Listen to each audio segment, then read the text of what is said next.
And so maybe let me start right away by telling you what this will be about. So this is actually about things which we did in particular here in Saarbrücken in the last couple of years. So it's a class on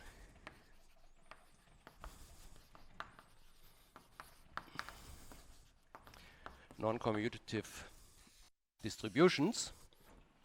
And so let me give you some introduction and motivation what I want to cover in this class. Okay, so what we are interested in will be mostly analytic properties of distributions of some variables or operators. So we are interested in properties, and in particular analytic properties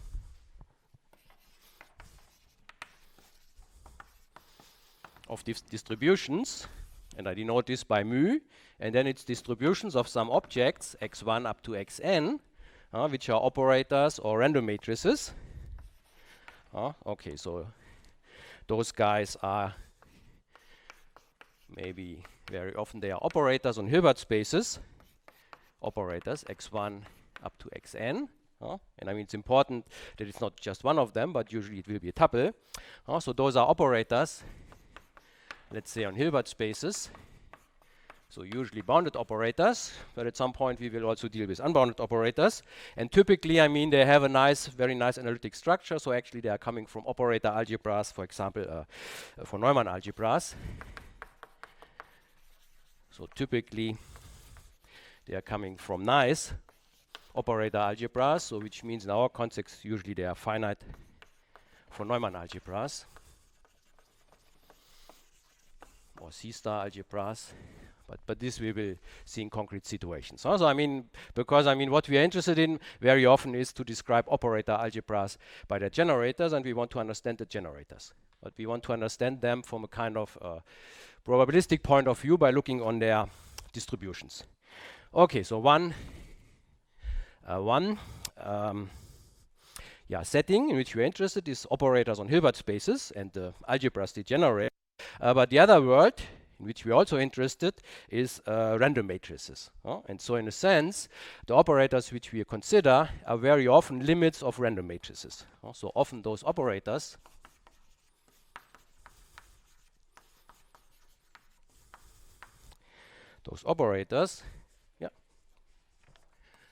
are limits, and actually limits in distribution of random matrix models.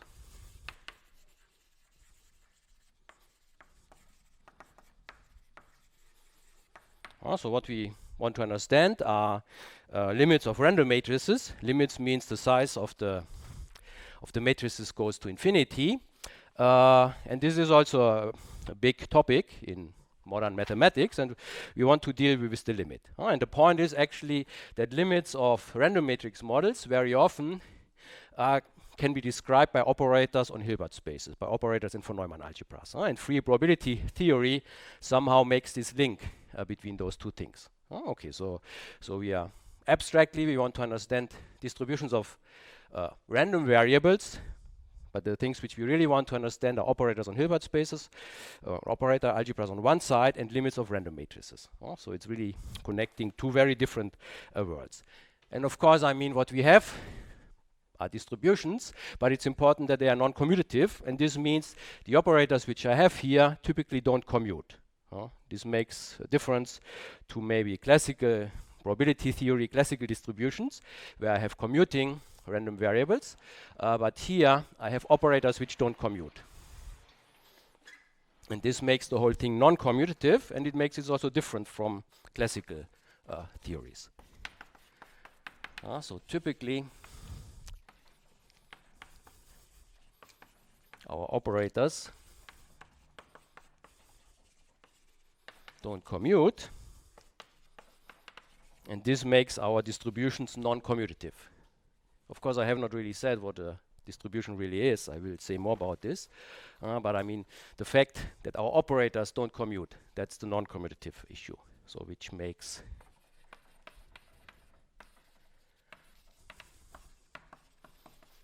our distributions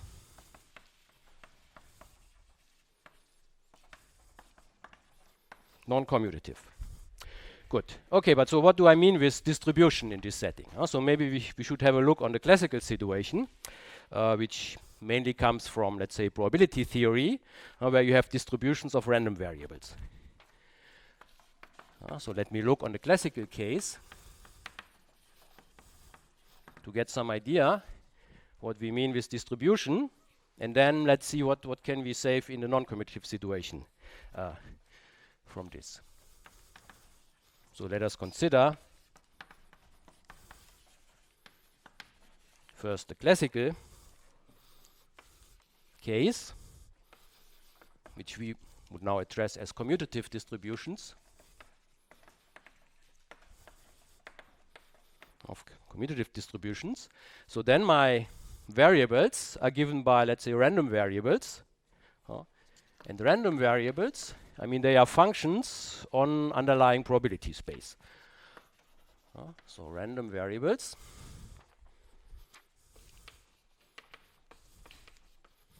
So random variables, let's say x1 up to xn. Those are functions, and in general just measurable functions. Those are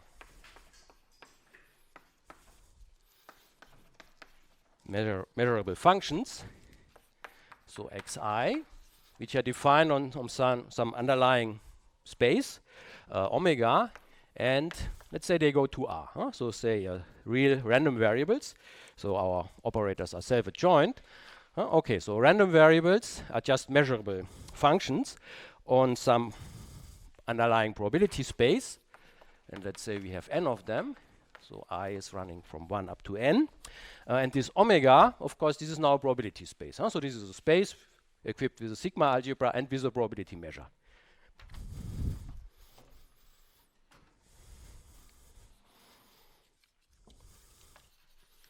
Yeah, so this omega, of course, has some extra structure. It has a sigma algebra and a probability measure. So this is a probability space. So it's equipped with a measure whose mass is equal to 1. The measure of the whole space is 1. So this is a probability space. So in particular, P is a probability measure.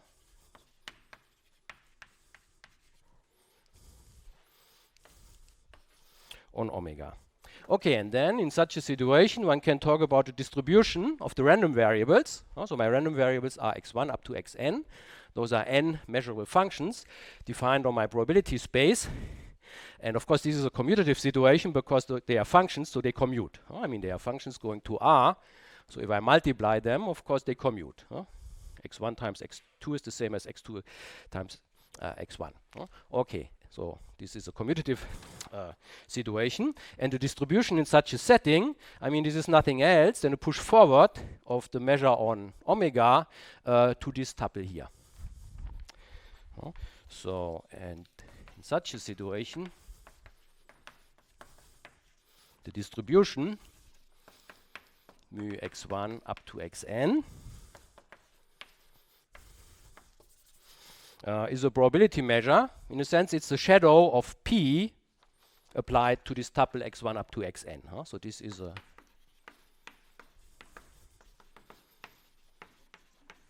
probability measure of this push forward. And this means it's a probability measure on R to the n. So this is a probability measure on R to the n, which is given as the push forward of this measure P. So given as the push forward of P. So this means, so what is mu of x1 up to xn? So it's a probability measure on R to the n. So I should apply it to Borel sets in R to the n. So I apply it to measure to a set in R to the n. And of course, this is P of the elements omega in my underlying set omega such that the tuple x1 of omega up to xn of omega lands in this set B. So this means that x1 of omega up to xn of omega. So each x is a function from omega to r. So each of those guys is a real number. So this tuple is something in R to the n. And I require that this is in B. And this is the measure of this set B. This is for, of course, any Borel set in R to the n. So this here denotes the Borel sets in R to the n. Okay, so that's usually what you are dealing with in probability theory if you're talking with random matrices. Of course, I mean there's this big probability measure living on this omega, but usually, I mean, you just consider the information relating to tuples x1 up to xn if you have random variables. And those are probability measures on R to the n. Okay, and so now the question is, yeah, I mean, we want to have an analog of this in a situation where our random variables are not functions on a classical probability space, but they are operators in a Hilbert space, and they typically don't commute. Okay, and then this description here is not clear what it should mean. Okay, and from this point of view, it might be good to have maybe a few equivalent descriptions or characterizations of what we have here. So I mean, there are actually various ways of looking on this guy here. And I mean, some of them might be easier to extend to a non-commutative setting, and others are not. I mean, in particular, I mean, a probability measure is not clear what this should be in a non-commutative context. So in principle, a non-commutative distribution should be something like a non-commutative probability measure, but we don't really know what this means. Or we have to say what it means with other characterizations, with other ways of talking about it. So there are various ways of describing such an object, or also with working with such an object.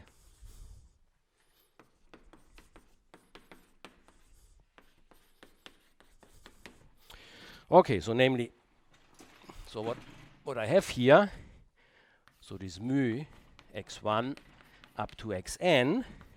So what is this? So first of all, as I have defined it here, it's a probability measure on R to the n. So this is a probability measure on R to the n. Okay, this is nice, but this is not so clear what this should mean in a non-commutative. And maybe a better way is if we have a more functional analytic point of view on this, namely saying, I mean, if I have a measure, then I can integrate functions. So I can calculate expectations. And this is more or less the same.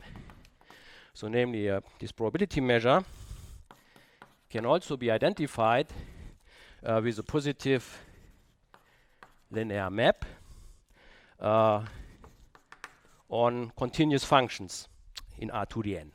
So which allows to average over, let's say continuous functions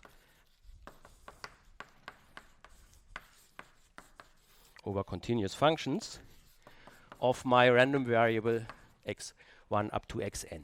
So namely, what I can do is I can take the expectation of a function of x1 up to xn, and this is nothing else than integrating this function. So this is a function on R to the n with respect to its distribution, the distribution of my variables. So this is the same, or this is given by integrating the function f. So this is a function on R to the n. So it has n variables, and those variables I'm integrating with respect to this probability measure on R to the n,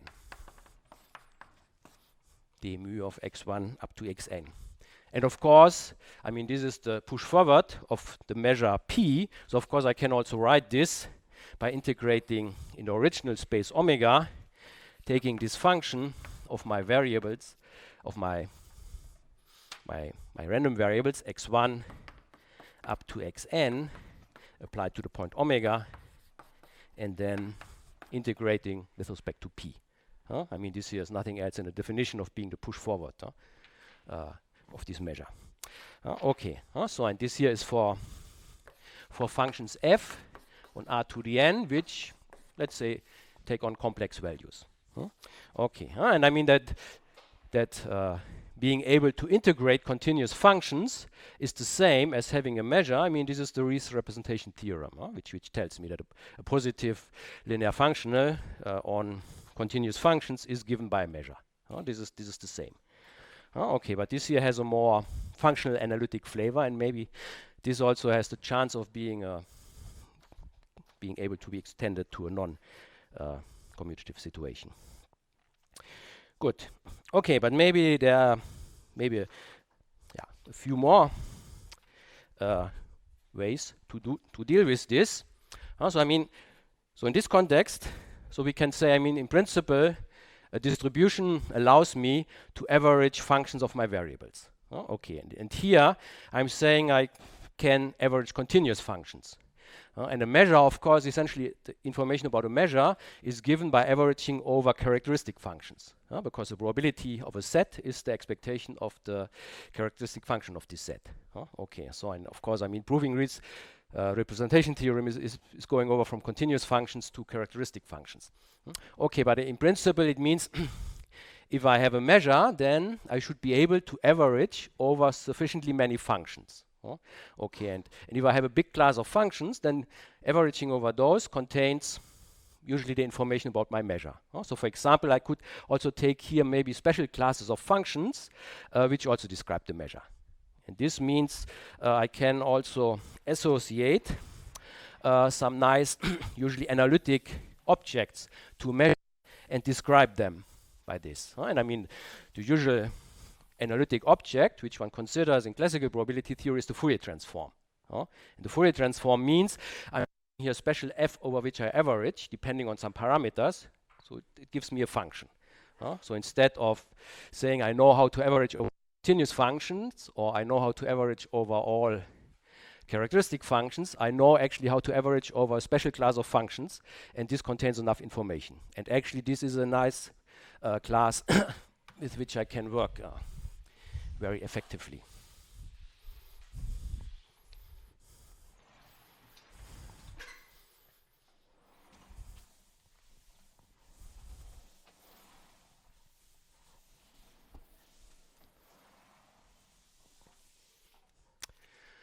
Okay, so that's the Fourier transform. And maybe another transform, which maybe is not used so often in classical probability theory, but which is very important in the random matrix context, is the Cauchy or Stieltjes transform.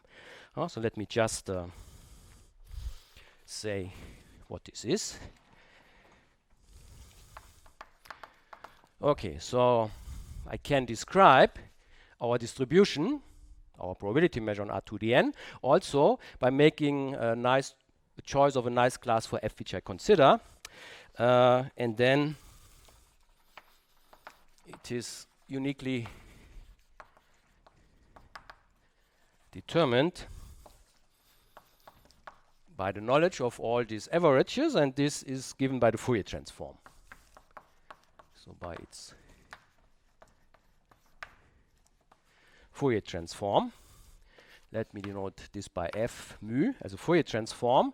And this is now a function which also depends on n variables. So it's a function in R to the n, which is given by taking the expectation of exponential functions. So namely, I take e to the minus e, and then I take the inner product between my vector x and the vector t.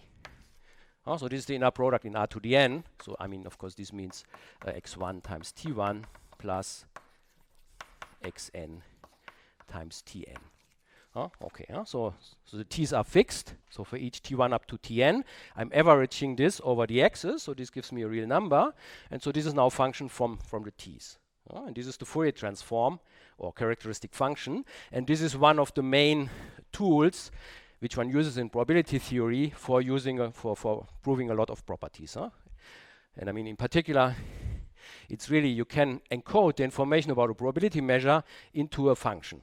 I mean, functions are things we have the feeling we can deal with them. We know what to do with functions. Probability measures are somehow complex objects. So it's maybe it's better to be able to encode them in a more analytic way, which is just given by functions. And usually, I mean, proving the central limit theorem and stuff like this, usually you prove it by proving that the corresponding Fourier transforms converge to what they should converge to.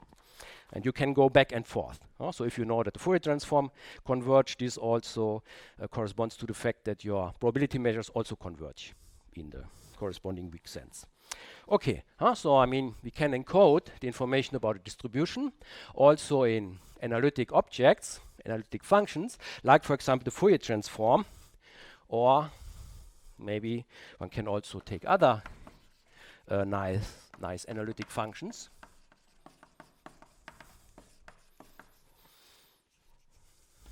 On R to the n or C to the n. I mean, for the Fourier transform, usually these t's are considered just as real. I mean, one can also sometimes consider them as complex. And maybe another nice object, in particular in the case where I only have one random variable, is the so-called Cauchy transform. Or this is more or less the same as the Stieltjes transform.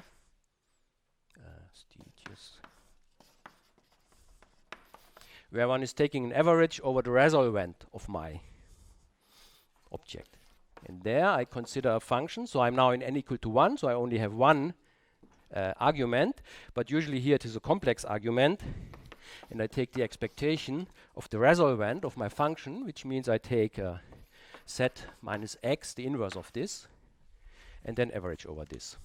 Of course, I must make sure that this inverse exists. So if x is self-adjoint, z usually is in the upper half plane or should stay away from the real axis. Okay, and this is also a very nice analytic function, which in the case of one probability measure on R contains all the information about your probability measure. Good. Okay. Yeah, but of course, if we want to go non-commutative, okay, so here we don't really know what is a non-commutative probability measure. We don't know. Here we have to average over functions. So this means if our operators are non-commuting, we should be able to average over functions of non-commuting variables. But of course, this poses the problem: what actually is a function in non-commuting variables? What is a continuous function in non-commuting variables? That's absolutely not clear, because so we don't really know what this should mean.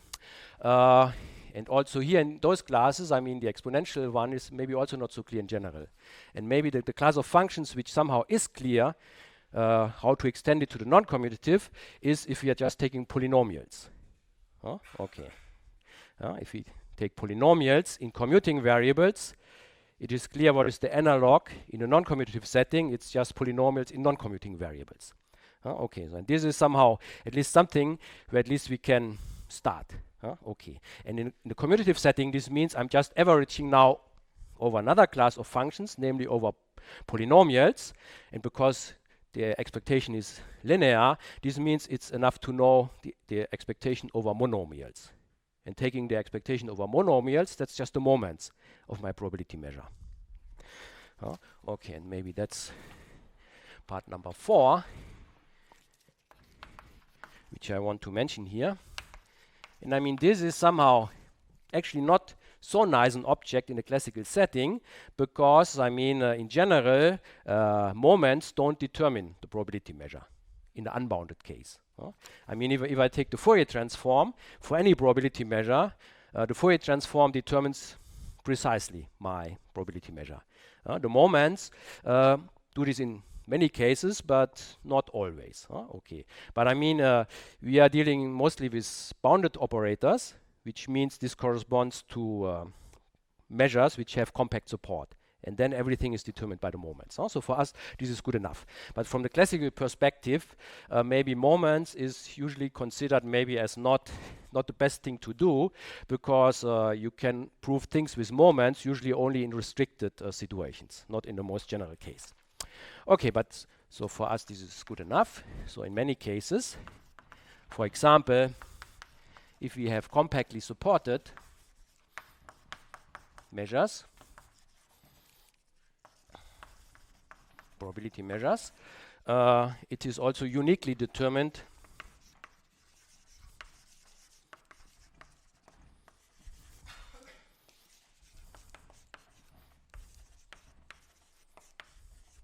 so by its moments. And the moments is I'm taking the expectation of monomials in my variables. So I'm just multiplying the monomials together, and I mean in a commutative situation, this just means I have some power of x1, I have some power of x2, and so on, up to some power of xn.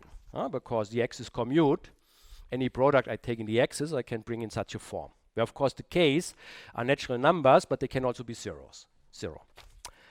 So I have to know all those guys for all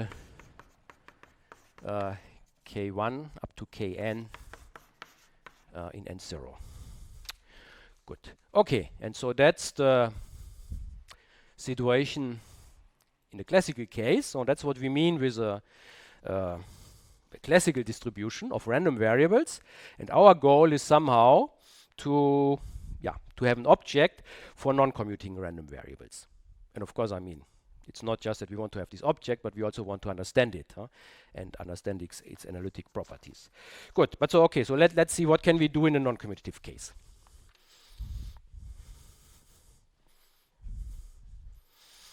And as I said, I mean, one is, it would be nice, and I mean, I will speak about non-commutative probability measures, but there's no direct way of defining it. So it's just having the other characterizations of it. So it's very often in a non-commutative world, we are talking about non-commutative versions of classical objects, which maybe in a direct sense don't really exist. So a non-commutative probability measure, a non-commutative distribution, as a non-commutative probability measure is not, it's not really defined, but still,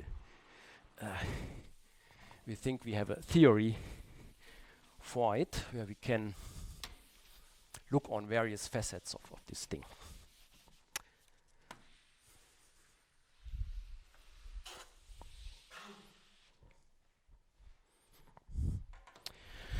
Okay, so the non-commutative case, that's what this lecture or this class will be about. So the non-commutative case. Okay, so in this situation, we will now look on non-commutative random variables. So this means we have now general, and general means that they don't necessarily commute. I mean, they might commute. Then we have a classical situation, but we are really interested in what happens if they don't commute. So not necessarily commuting. Let's say x1 up to xn. And they should be living in something which we call a non-commutative probability space. So this means they are living in some algebra. So we can add them, we can multiply them, and we have a phi, which is the analog of the expectation. And if you just want to formulate this in algebraic way, then A is just a unital algebra, and phi is just a unital linear functional from A to C. So taking the expectations, being able to average over sums and products of those guys. So this should be a unital linear functional. Okay, and of course, if you are interested in analytic properties, it's not enough just to have an algebra here. So then it will become important if you really want to make analytic statements that this A maybe actually is a von Neumann algebra or some operator algebra. So usually we have more analytic structure here. But I mean, the basic definitions and maybe the basic frame can be formulated in a very algebraic way. Okay, but at some point, of course, we will need some more analytic structure. So usually with some more analytic structure.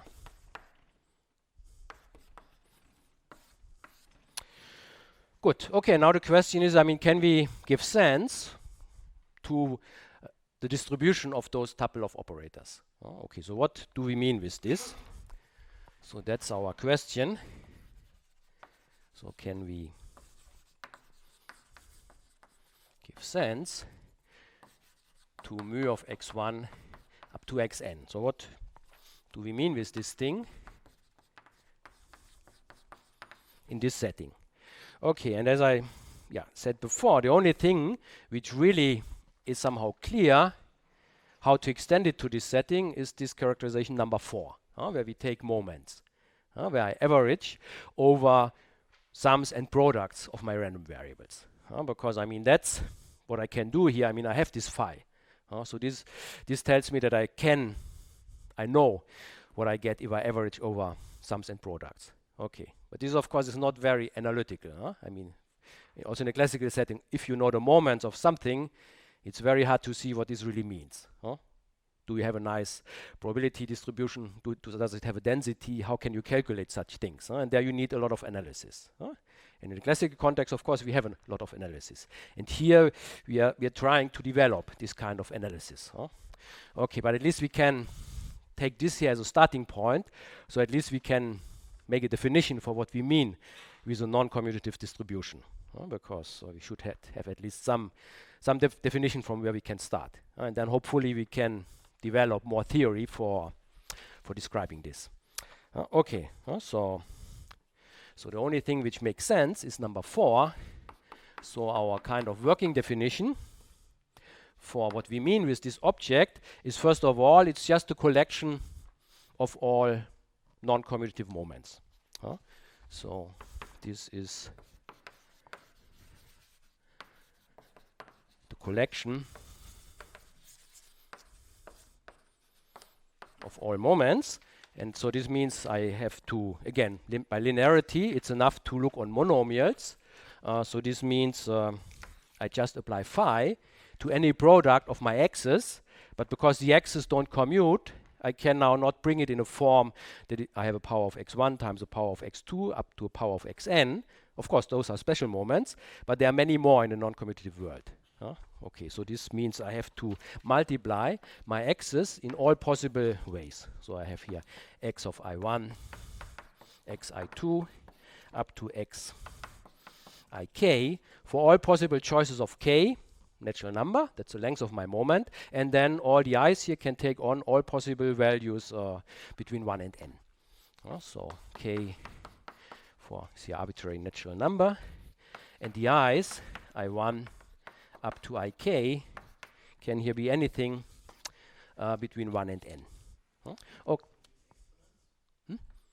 Then no, because I mean I2 could be the same as I1. So I mean instead of no, because I mean instead of writing x1 squared, I just write this as x1 x1. So this is included here. So I mean, of course, I could, if neighbors are the same, I could write this as an exponent, but in general, I don't know which neighbors are the same, which are not. So this is the best general way how to write it.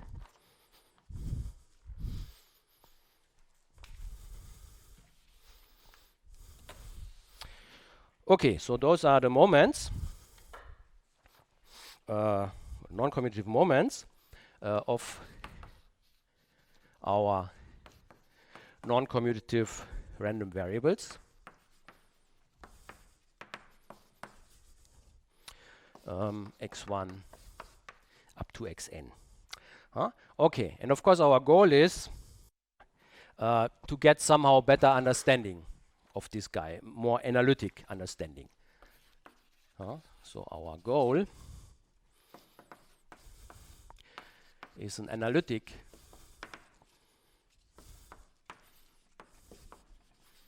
understanding of this, which means we hope to find analogs of the points 1 up to 3 which I had before, or maybe even some other more points if there's anything.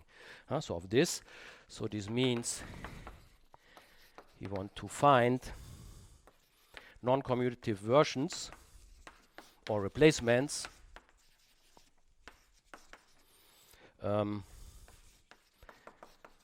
for the items 1 up to 3 which we had in the commutative setting.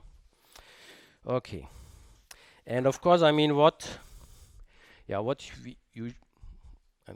I mean with analytic properties? I mean it's really if I have a probability measure, then I mean you can ask questions. I mean, does this probability measure have atoms, or does it have a density? And if it has a density, how nice is the density? Has it some regularity properties? So that's somehow the kind of things which we would like to answer in a non-commutative. But at the moment, it's not even clear how to ask these questions in a non-commutative. But that's somehow the direction we want to go. So in particular, we would like to have notions, but of course also results on, let's say, the smoothness or the regularity of our distribution. So the idea is, if I have nice operators, then they should have a nice smooth distribution. Okay, but what does this really mean? Or are we able to prove anything like this?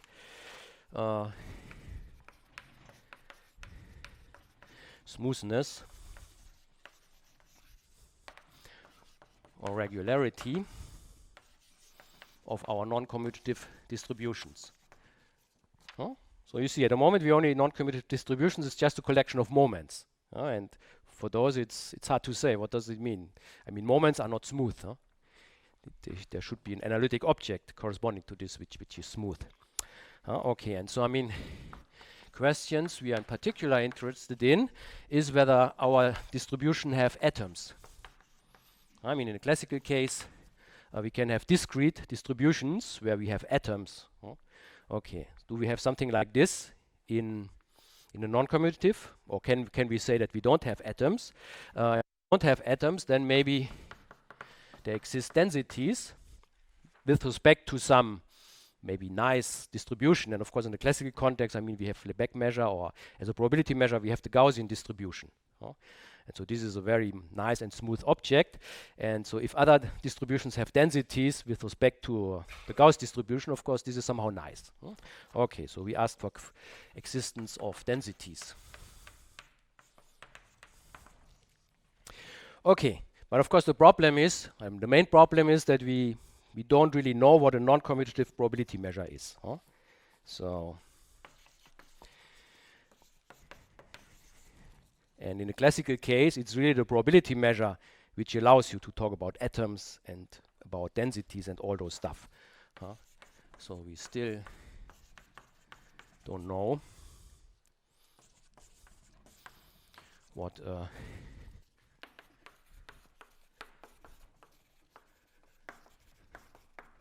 non-commutative probability measure.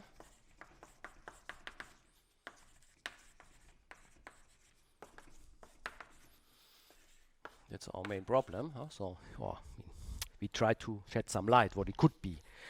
Okay, so, but I mean, okay, I mean, I'm giving this lecture, so this means we know at least something. So there was some progress in the last years on questions around this. So I mean, we have a kind of we have kind of non-commutative versions of item 2 and 3.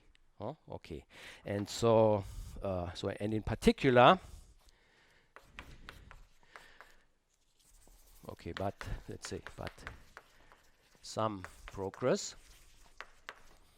on non-commutative versions of item 2 and 3,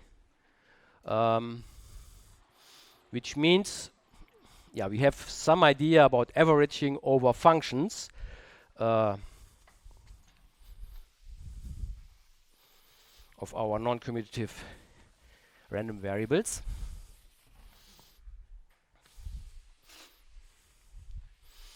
And so in particular, the progress in the last years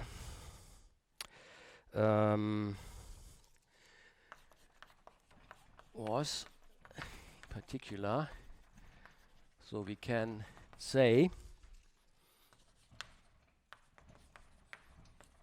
quite a bit about the distribution of functions of our variables. So distribution of f of x1 up to xn, let's say, for many tuples of random variables, so many classes of our random variables, and also for big classes of F.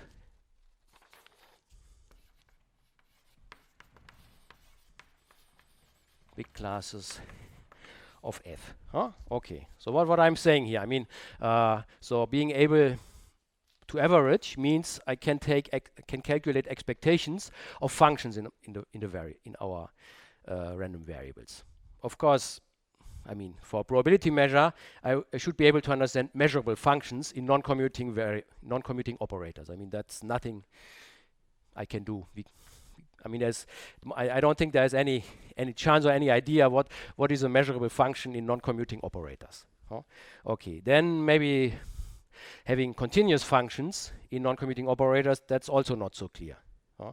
Okay, having analytic functions in non-commuting operators, that's something where there was made some progress in the last couple of years. Huh? So there is, at the moment, there's a theory being developed which talks about, I mean, it's a complex analysis for non-commuting variables. Huh? So there's something on the way, and I mean, we are using parts of this in this context. Okay, but maybe even if I just take the simplest class of functions, namely polynomials, then of course I can consider also here a polynomial of my variables, and this is a well-known object.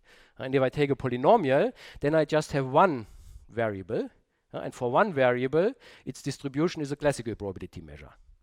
And then I'm somehow back to the classical world, and the question is, so can I understand the classical distribution of, let's say, a self-adjoint function of my operators for many f's? And that's something where we made quite some progress recently. And actually, we could also go over from polynomials to rational functions.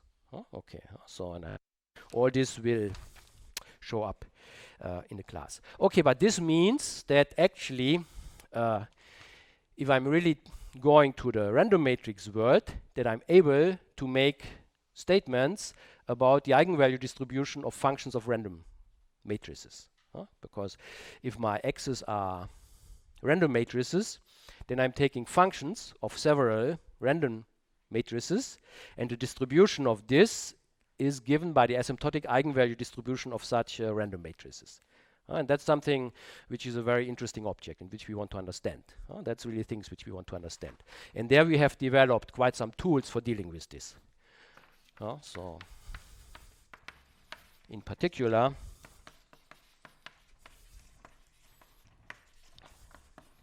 this gives results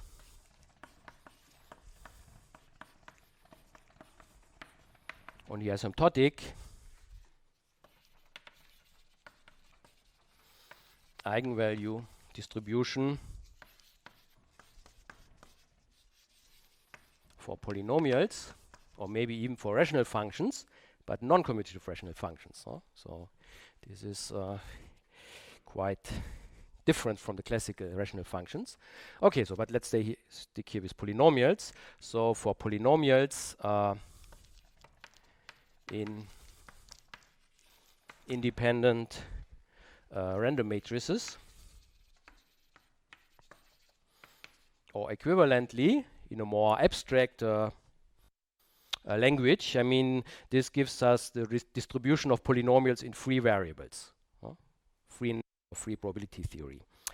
Okay, and I mean, those results, they rely on various developments, recent developments in various on various mathematical theories. So these results rely on, in particular,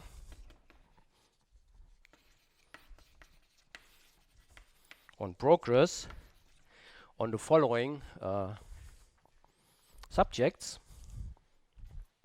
And I mean, those are things which we will then, of course, cover in this class. I mean, first of all, there was progress in free probability theory. I mean, that's my main take on this whole issue. but actually, I mean, it's progress in a not in the scalar valued usual version of free probability theory, but on a more general version, operator valued free probability theory. And so there's progress on the operator valued version of free probability theory of Voiculescu. So I mean, free probability theory is now around for, I don't know, 30 years or so. The operator valued version was also around from more or less from the very beginning, but there has been a lot of progress on the analytic theory of this in the last couple, maybe last 10 years or so. And I mean, this is very important for dealing with things like this. And of course, I mean, that's something which we want to talk about in this class. But then there's also progress on what I said before, this free analysis, namely this kind of non-commutative complex analysis, so dealing with with analytic functions in non-commuting variables. Because as I said, I mean, in a classical context, we describe our probability measures by analytic functions. Okay, in a non-commutative setting, those functions should be analytic functions in non-commuting variables, which a priori is not clear what this means, but there is now a well-developed theory for this. And so, I mean, this is called free analysis on one side, or also free non-commutative function theory. I mean, those are just different names for the same thing. I mean, free analysis is more what is used by Voiculescu, who developed theories of this in the context of free probability theory, but then also there are different contexts in mathematics where such a theory is important, and maybe there it goes more under the name of free non-commutative function theory. Okay, I mean there's also a monograph by Kaluchny, Verbowetsky, and Vinnikov, which gives the basic of this theory. So we will also talk about things like this, and then maybe also very recent thing is that one can relate analytic questions about operators in von Neumann algebras. Actually with a theory which was developed in algebra, in non-commutative algebra, quite a while ago. So this can be connected with the theory of, let's say, non-commutative linear algebra. And maybe a very important object in this context is the so-called free skew field, which essentially is a different name for non-commutative rational functions. Okay, so it's of course something which is also important here. Okay, but there is a quite established theory in algebra, and I mean essentially this was done by Kohn and other co-workers, but Kohn has written a couple of books on this. So this is more or less 50 years old, but it's really linear algebra, but on non-commutative. So it's about matrices, let's say, where the entries are non-commutative variables. Okay, and I mean, it turns out that many questions which we have about analytic questions about our distribution of the operators are really related with questions like this. Okay. Yeah, and so I mean, the content of these lectures or non-commutative distributions, I mean, we'll try to give you some idea of those developments. I mean, some of them developments, I mean, they are interesting by itself, independent of whether we want to use it for non-commutative distributions or not. So I mean, I will try to give you an idea of all those things, but then of course we will also try to see what does this give us for our main goal, dealing with non-commutative distributions. Okay, and I mean, much of this progress is really quite recent. So much of this was achieved in recent years, and actually, I mean, quite a bit. For example, the last thing was really done here in Saarbrücken, and also in the context of my ERC grant, which also had the title non-commutative distributions. So in the context of my ERC grant, which was called non-commutative distributions, and which was running for the last 5 years. So it's over now, but okay, now maybe it's a good time to see what we have achieved. So in some sense, this class is also giving maybe a survey of the results which you achieved there. But not only there, of course, I will also talk about the more general frame, and many results are of course also done by others. Good. Okay, so that was general introduction, or just to give you some idea what I plan to do in this class, and maybe what I want to cover. So are there any questions on this?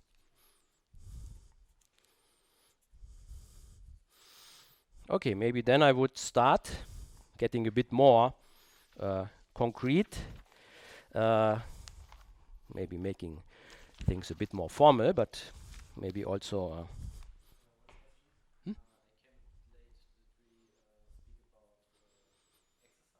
yeah, we will speak about this after class.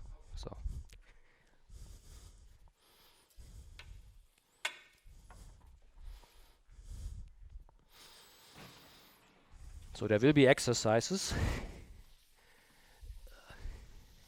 and we can arrange this after class.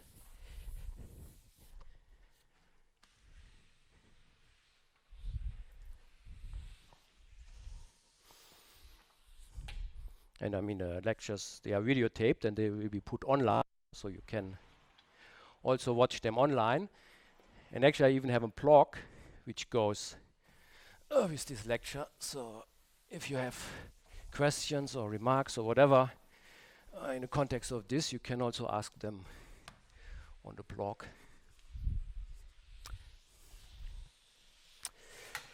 Good. Okay, but so then let me start.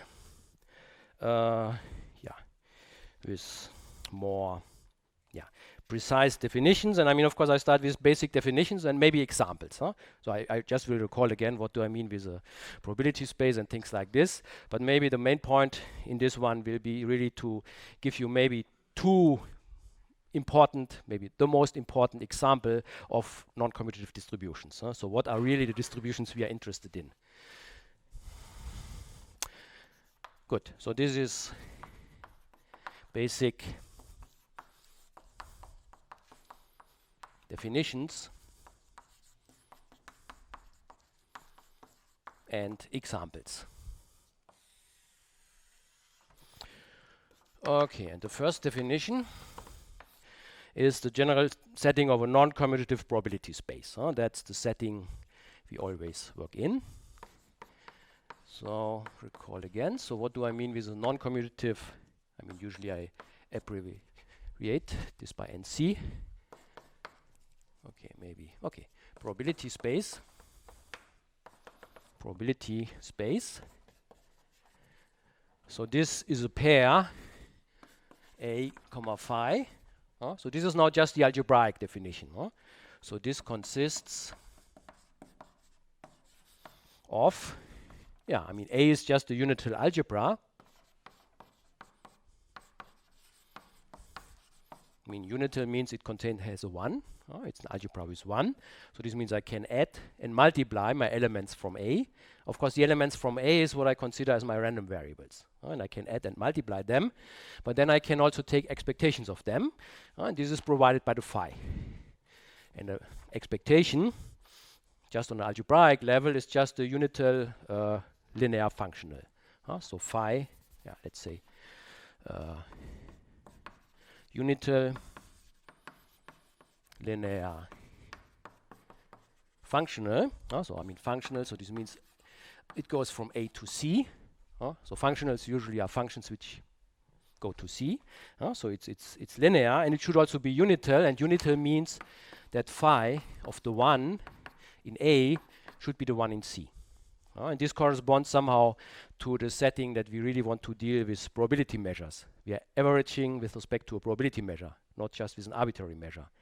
Because I mean, 1 here corresponds to the constant function 1, and if you integrate the constant function 1 with respect to a measure, you get the mass of the whole space. And for the probability measure, this has to be 1. So this is somehow telling us that we are doing probability here, non-commutative probability. Good. Okay, so this is just the very general setting, and as usually we need more analysis. If I want to talk about regularity or stuff like this, then of course I should not just take elements in any algebra, but the algebra should have more analytic content. And maybe, I mean, usually our algebras are operator algebras, so C star or von Neumann algebras. And maybe for, I mean, the C star algebra setting usually is enough. So, I mean, very often our operators will come from von Neumann algebras, and then maybe we can also talk about von Neumann probability space. But maybe let me here just talk about the C star probability space. So that's the usual analytic setting. So a C star probability space so means that I have a non-commutative probability space, but A and phi should have more properties. So this is a non-commutative probability space. So this means I have an A and a phi.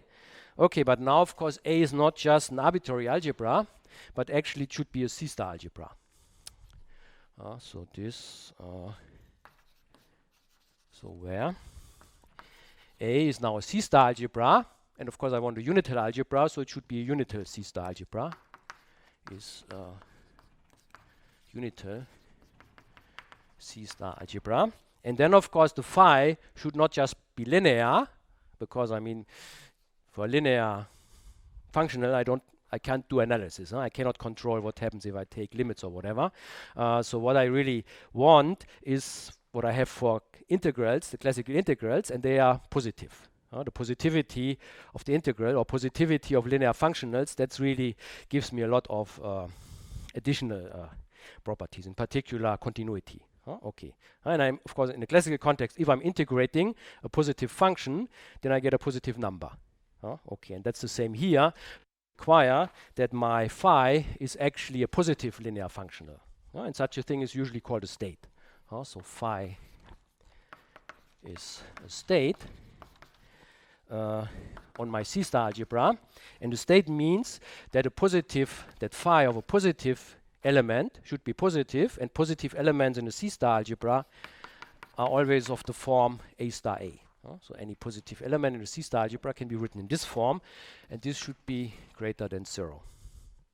Here I have complex numbers. Of course I could also write this as the square of something, but anyhow, and this should be true for all A in my C star algebra. Okay. Yeah, maybe I should say a word on notation. I mean, there are capital letters and there are small letters. And I mean, I have to make a choice because I will need the small letters later for the more formal algebraic guys. I mean, polynomials in formal variables. The formal variables usually will be small letters. And in order to distinguish it, I'm using usually for the concrete operators in my Hilbert spaces and so on operator algebras, capital letters. I mean, in the C star algebra theory, one is used to having little, but so I'm trying. Okay, I'm not sure whether I will be consistent, but at least that's the idea. Okay, so usually, I mean, I denote my operators with capital letters. Good. Okay, so a C star probability space.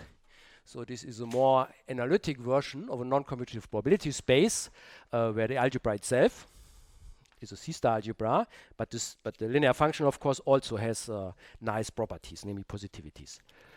Okay, and so if I have such a setting, then the elements in my algebra or C star algebra will be called random variables.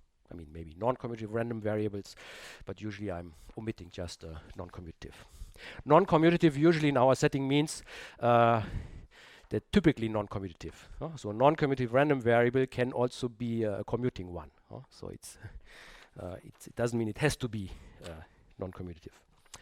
Good. Okay, so elements, let's say A1 up to AN in such a non-commutative probability space or C star probability space are called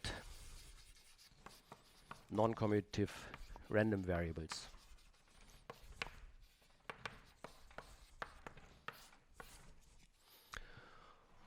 Okay, so this was okay.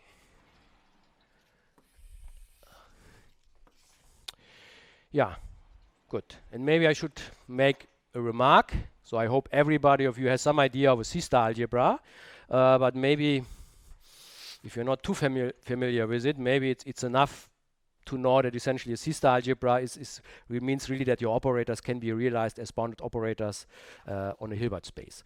So by GNS construction, you can always realize things on a Hilbert space. And you can also realize the state in a very nice way. So by the GNS construction for C-star algebras, so a C-star probability space can always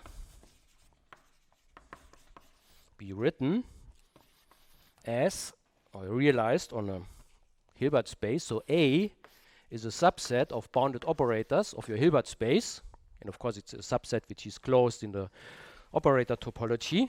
So for some Hilbert space,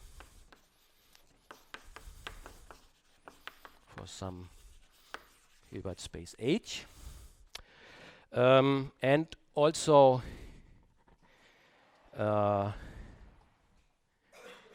also this phi has a very specific form there. So namely, it's just given by a vector. So it's actually a vector state with respect to a unit vector.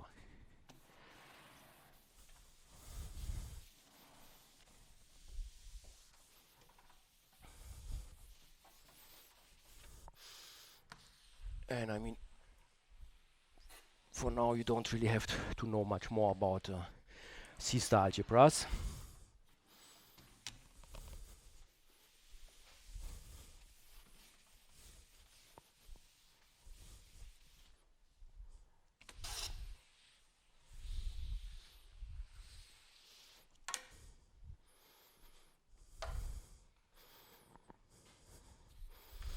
Okay, so A is a subset of B of H, and phi can be realized. So phi is a functional, so it should act on operators in A, so operators in B of H. And actually, this is given by applying A to some vector psi, and then just taking the inner product with this psi again. So for some, and psi is a unit vector, which has the effect that phi of 1 is equal to 1. Because if A is 1, then I get here the square of the norm of psi, and this should be 1. So psi must be a unit vector in my Hilbert space. And states given in this form are always positive, because of the positivity of the inner product. Good. Okay. And so that's the typical phis which we will have around. Good. And so now if I have now such a setting, a non-commutative probability space, then I can define the non-commutative distribution of a tuple of operators, and we just do it as I said before. It's just a collection of all joint moments. So let us now make official definition out of this. And we can do this, I mean, in a general algebraic setting. So let A phi be a non-commutative probability space, and consider a tuple of operators or random variables there. So I consider A1 up to AN elements in A. So I consider n random variables, and then I say the non-commutative distribution, and usually I just talk about the distribution of those guys, which I denote by mu subscript a1 up to an. So this object, this is just a collection of numbers for now. So this non-commutative distribution, those guys, of my random variables a1 up to an is given by the collection of all their joint moments.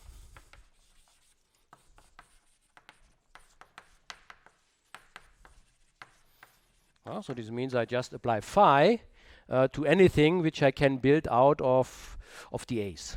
Again, linearity is not an issue, so it's enough to look on products, because then this also tells me what I get if I take sums of them. Okay, so mu a1 up to an, by definition, is just a big collection of numbers. So I take phi of all possible products of the A's, ai1 up to aik, where k is in n, and the i's, I1 up to ik, take on all possible values between 1 and n. Yeah, and I mean this is really a huge collection of numbers, because I mean I can multiply the a's in any order, and they don't commute. So this is a big collection of numbers, and it's not clear, I mean, to bring structure into them. So it's not, it's also not clear how to put them into analytic objects as coefficients or so, because there are so many. I mean, essentially, if you want to make a formal power series out of them, then the variables also should not commute, because otherwise you cannot distinguish between a1, a2, and a2, a1. Okay, so this means you see, if you want to get, I mean, usually, I mean, in the classical context, I mean, you can put the moments or probability measure into a formal power series, but this formal power series then very often is really a real function, analytic function, for example. Okay, but here we already have the problem. If you want to put this in a formal power series, then actually the power series should actually be an object in non-commuting variables. And then, of course, it's not clear what does it mean to make an analytic function out of this. This is exactly the problem which I told you. If we want to have a non-commutative function theory, it should be a theory in non-commuting variables. That's why we need this here. Good, but let me make a remark just to recall what we are really after. I mean, this is just a definition. It's a huge collection of numbers, and even if we have concrete operators and maybe we have some idea, even a combinatorial description of these numbers, it doesn't really give us a direct idea what this means in analytical terms. So, and of course, if we want analytic meaning of those numbers, then of course we should work in a analytic frame. So we will usually work in a C-star probability space. Work in C-star probability space. And okay, usually I mean our operators will also be self-adjoint operators. So I mean, when I talked about the classical context, the distribution is a probability measure on R to the n if I'm looking on real random variables. And real random variables in our context means, of course, self-adjoint operators. And so that's what we usually will consider. So I mean, here in this context, the A's can be anything. They don't have to be self-adjoint. Maybe then I should also look on the star moments, which means I might also take the stars here. Okay, but our main emphasis will be on self-adjoint guys. So usually work in a C-star probability space and consider self-adjoint variables.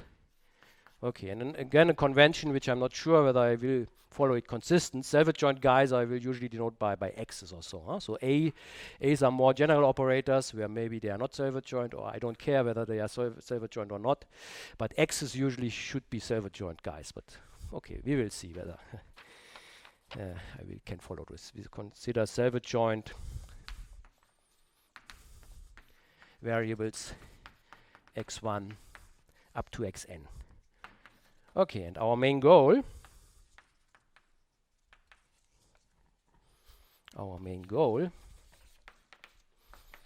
is to get a better analytic understanding.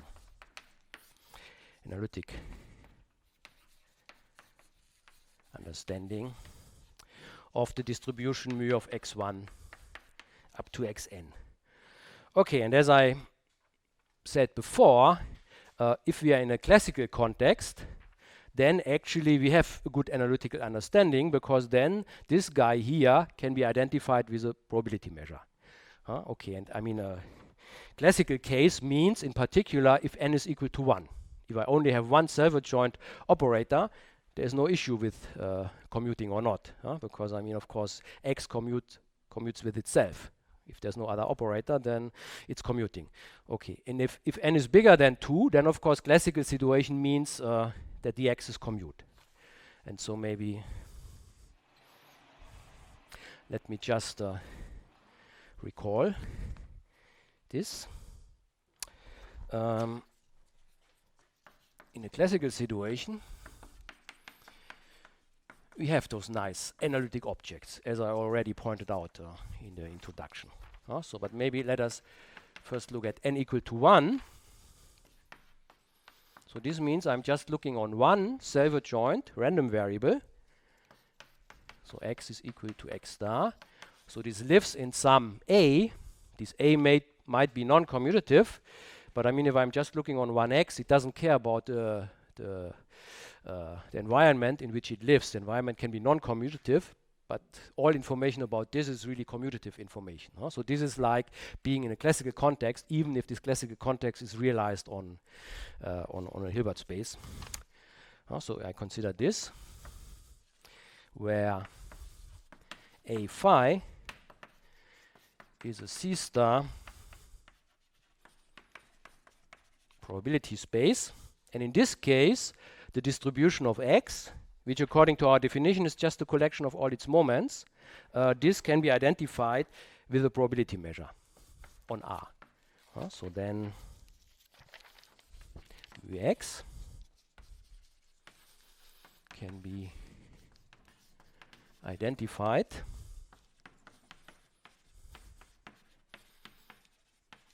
with a probability measure on R.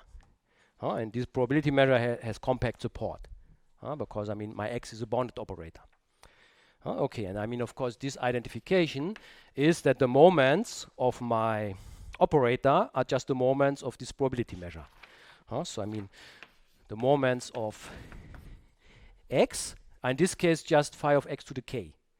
Okay, so this is now for one variable, this is a sequence of numbers, but that's right-handable. This is not in a non-commutative situation. I said it's a huge collection of numbers, but here it's just a sequence of numbers, which is nice to deal with. And actually, this can be identified with the case moment of a probability measure, where I'm integrating over R, and actually the support of this guy is compact. So it's not all of R. Okay, and I mean this follows by essentially by Weierstrass approximation and by the Riesz representation theorem. I mean, I want here a probability measure. A probability measure is the same as being able to average over continuous functions. Okay, so I have to say what is the integral of this measure over continuous functions. Okay, but I can approximate continuous functions by monomials or by polynomials on a compact support, because I'm on compact support. But for polynomials, I mean polynomials by linearity I can reduce to monomials, but for monomials I know what the integral is. And because phi is positive, this also gives me the positivity here. Okay, so this is just using Weierstrass approximation and Riesz representation theorem, which tells me that if I have the moments of a self-adjoint operator in a C star algebra, so it's a bound, or let's say a bounded self-adjoint operator on a Hilbert space, with respect to a state like this, then the moments of this are really the moments of a probability measure. Okay, and in this sense, our algebraic or combinatorial definition of a distribution really can be identified with this very analytic object. And of course, if n is 2 or bigger, then in general this is not possible anymore, and it's only possible if the x's commute. And this is of course the classical situation. Then I have again classical random variables which commute, and again, if I know all their moments, and I assume everything is bounded, then I can identify this with a measure on R to the n. So again, in this situation, even if I start with moments, I get more or less an analytic object, again by Riesz representation theorem, because also in higher dimensions I can approximate continuous functions by polynomials. Good. Okay, so this means the same applies to general commutative situation.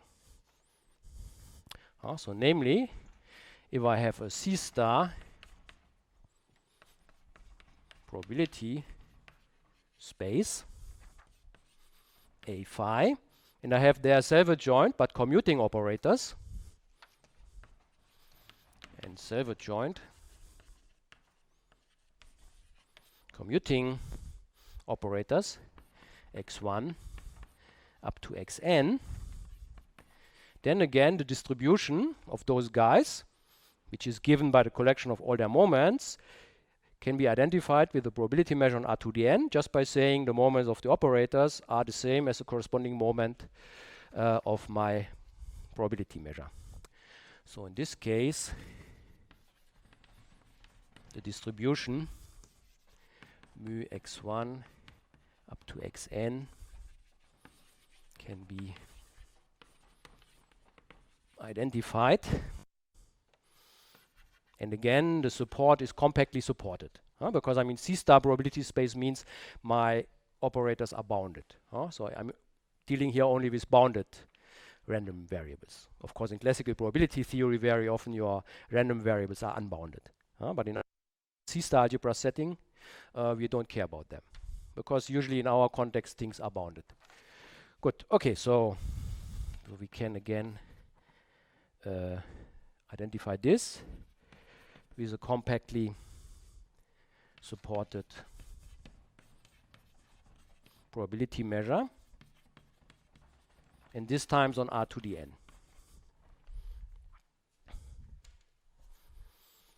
And again, by this identification, or I mean by this, let's say, characterization of this probability measure, that its moments are given by the corresponding moments of my random variables. So I mean, the moment of a random variable is I'm multiplying the x's in some order, and then I take phi of this, and I claim that this should be the same as taking the integral over the corresponding moment. So I'm just multiplying the variables in the same order as here.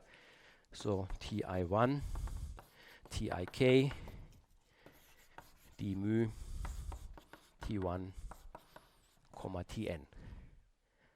So I mean, I have here measure mu. Yeah, and again, that this really can be done is again Riesz representation theorem and Stone-Weierstrass, because I can approximate continuous functions in R to the n by polynomials in those guys. And of course, here you see that there's no hope of doing this if the x's don't commute, because I mean, I want to equate the moments of my variables with the moments of a probability measure. Of course, for a probability measure, the t's here, those are just the variables. They are just classical commuting variables. The variables in R to the n, of course, they commute. Okay, so on this side, I mean, I can, of course, commute those things. And this is only consistent if also then the corresponding x's here commute. So this means if I have here phi of x1, x2, x1, I mean, this would be the same as t1, t2, t1, d mu. Okay, but here, of course, on this side, I mean, this t1 commute, so this is the same as t1 squared, t2. But this, of course, should then be the same as my phi of x1 squared, x2. So in the classical world, I have commutation, and this means I can only represent moments of my operators with these classical objects if the moments also satisfy this. And I mean, this has to be true for all, and this is only the case if the x's themselves commute.